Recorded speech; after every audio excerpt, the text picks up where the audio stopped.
Hello everyone, so in this video, we're going to be reviewing Kakobuy.com. So if you don't know what this is, it is basically a site that lets you order anything from China, so buy Chinese goods and transport global.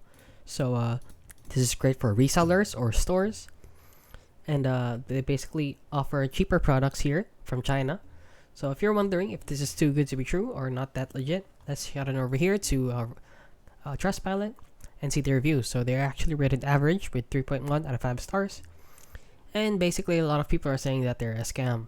So right here, scam, I received a package of 3 crappy non-usable items that I didn't order. Scam. Items were defective, terrible, never received anything. Absolutely terrible. Absolute scam. Best agent. So maybe the 5-star reviews are paid reviews, paid 5-star reviews. That's really a common here on Trustpilot. So don't fall for the 5-star reviews here. So money scam, it's been 1 month of paper shipping. Too slow and very expensive.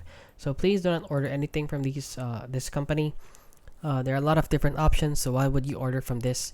There are a lot of different options on Lazada, Temu, and Shopee, and other things like Alibaba.